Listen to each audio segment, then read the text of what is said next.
this. You walk up to a food truck, maybe late night, and you order crispy cricket tacos or maybe a grasshopper smoothie for breakfast. Sounds a bit out there, maybe, but we're not just talking about some, daredevil food challenge. Not at all. We're exploring what could genuinely be a major protein source for billions of people, and maybe sooner than we think. Exactly. So today, we're doing a deep dive into sources looking at entomophagy, that's the practice of eating insects, and really whether it can help tackle this huge global food crisis that's looming. Right. Our mission here is pretty focused.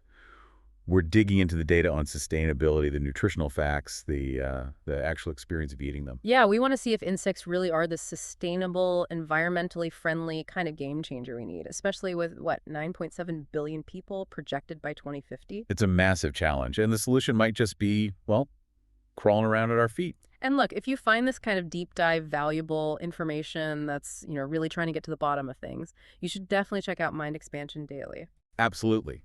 That's where we pull together insights like this all the time. And while you're taking this all in, please help us get this info out there. Yeah, please like and subscribe to Mind Expansion Daily. And honestly, hitting that like button really helps. It tells the algorithm, hey, this stuff is useful, and gets it in front of more people. It makes a huge difference.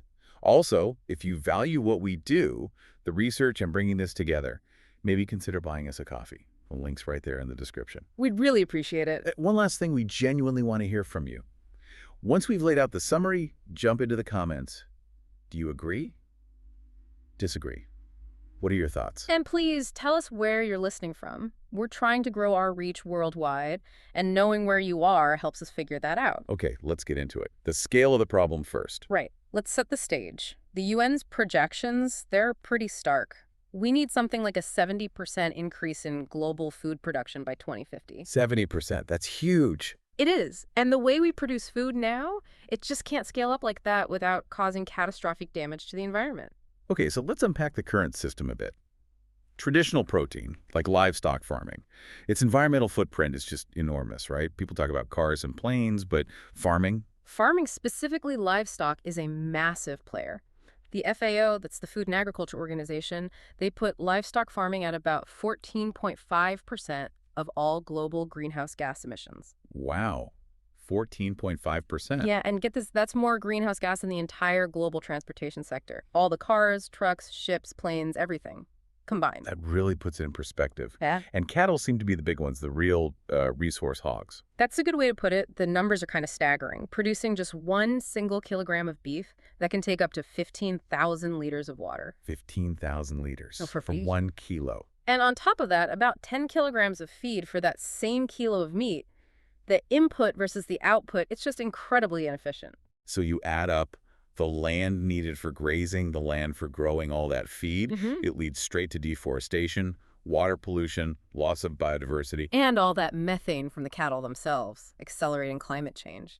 It's a cycle that's just not sustainable if we need to feed billions more people. Which is exactly why we need to look at completely different approaches, innovative solutions. Precisely. We need things that give us maximum nutritional output for minimal environmental input. Okay, so this is where insects like crickets and mealworms really enter the picture, right? Their efficiency is supposed to be off the charts. It really is. When you compare them, especially to beef, the difference is, well, it's almost unbelievable. Give me the headline stat. What's the most mind-blowing one? I think it is to be the water usage. For that same kilogram of protein, crickets need just 1% of the water that beef requires. 1%. That's incredible. And land use. Only about 2% of the land needed for cattle. So you're saving 99% on water and 98% on land. It's a massive difference. Okay, those numbers are compelling, no doubt. But hang on, if they're that efficient, 99% less water, 98% less land, why isn't this already the global standard? What's stopping it? That's a really fair question. The biological efficiency is there, absolutely. But the infrastructure, it's just not built out yet on a massive scale. We need large-scale insect farms, processing facilities, and maybe even more importantly, we need global regulations, standardizing safety, how they're processed, how they're labeled. That stuff takes time, Bureaucracy moves slowly. Right, regulations always lag behind innovation. But setting that aside for a second, operationally, they're also good for like a circular economy. Totally. Insects aren't picky eaters. They can thrive on organic waste stuff like food scraps, agricultural byproducts, things we'd otherwise throw away or pay to dispose of. So turning waste into food. Exactly. Reduces waste costs, creates a cheap feed source. Plus, they grow incredibly fast. We're talking weeks to harvest, not years like cattle. Yeah. And you can farm them vertically, in buildings, even in cities. Takes up minimal space. Okay, efficiency is one thing. What about nutrition? If we're replacing beef or chicken, it has to deliver, right? Crickets seem to be the poster child here. They really are nutritional powerhouses. Crickets can be up to 65% protein by weight. 65%. Compared to beef, which is what, around 25%? Roughly, yeah. So more than double the protein concentration. But is it like good protein? Can our bodies actually use it easily? The sources suggest it's highly digestible, yes. And it's not just the protein quantity. They're also packed with other good stuff. Fiber, iron, calcium, those important omega-3 fatty acids, a really complete package. And mealworms, are they similar? A bit different, but also very valuable. They're often highlighted for being loaded with vitamins, minerals, and antioxidants. So useful in different ways, maybe as ingredients or even animal feed. And the environmental footprint on the emission side? Much, much lower. Cricket farming produces maybe 80% fewer greenhouse gas emissions than cattle farming. Mealworms, potentially even less than that. So yeah, the data points pretty clearly to a win-win on health and efficiency. The science makes sense. The numbers are compelling. The planet arguably needs this. Yeah. But then we hit the wall, right? For a lot of us, especially in Western cultures. Yeah.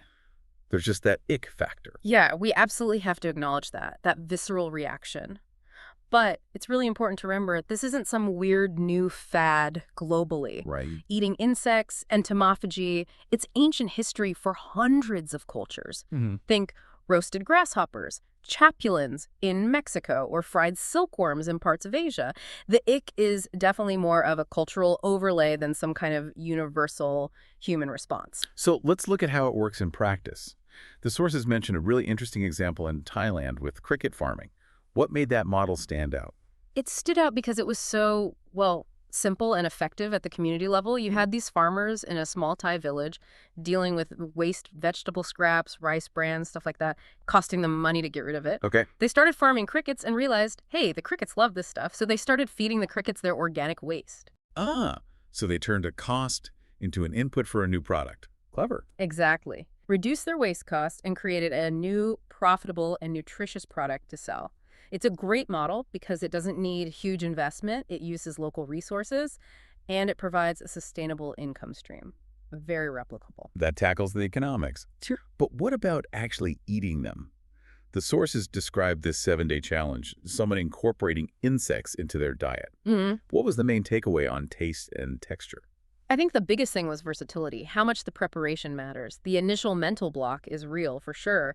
But once people actually tasted the food, the insect component often just blended in or added something interesting. So the first couple of days seemed like the easy entry points. Yeah, they started with things like cricket tacos. The description was, nutty, a nice crunch, especially with strong flavors like chili and lime covering any subtle earthiness. Pretty straightforward. Okay, tacos I can maybe imagine. What else? Mealworm stir fry. Apparently, the mealworms took on the flavor of the sauce and had a mild taste, kind of like mushrooms. Again, pretty easy to integrate. Right. Stir fry covers a multitude of sins, texture-wise. Yeah. But then day 3, the grasshopper smoothie. Okay, wait. The grasshopper smoothie, how does that even work? Do they just toss them in whole? No, apparently not. They were blended very finely, along with strong masking flavors like berries, maybe some almond milk. The texture was basically gone. It ended up being described as surprisingly creamy and just, protein rich. So processing is key for getting past the visual or textural hurdle. Definitely. If it's ground into flour, like for cricket protein bars, which were described as chewy and satisfying like any other protein bar blended completely, that ick factor seems to diminish significantly. What about something like silkworm soup? That sounds potentially challenging. What was the verdict there? Apparently, the silkworms became quite soft, almost like little beans or dumplings in the broth. They added substance and a mild, nutty flavor to the savory soup without being, overly buggy in texture. Interesting.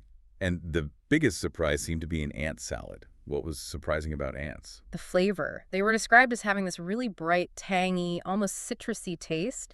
Apparently, it was a really pleasant sharpness added to the salad, like a natural vinaigrette booster. Wow, citrusy ants. Okay. Yeah, it just showed the range, right? Different insects bring different culinary properties. The big takeaway from that whole challenge seemed to be it's all about perception and preparation. The ingredient itself is incredibly adaptable. So where does this leave us now? What's the current state of play for insect farming in food? Well, what's really interesting is how fast things are moving, despite that perception hurdle. There's a surge in investment. Companies are popping up, developing actual consumer products, cricket flour for baking, pasta enriched with mealworm protein, those protein bars we mentioned. So it's moving beyond just being a novelty item. It feels like it, yeah. And you have major global organizations like the FAO actively promoting insect farming. They see it as a serious tool for food security, for climate change mitigation. The momentum is definitely building. But the hurdles are still there. What are the main ones we need to overcome? Number one is still the condition to see bugs as pests, as dirty. Changing that deep-seated perception takes time, education, and honestly, just more exposure to tasty, well-presented insect foods. Right, making it normal. And the other big one, Scaling up production, moving from those smaller community-based farms like in Thailand to huge industrial-scale facilities that can compete on price with chicken or beef.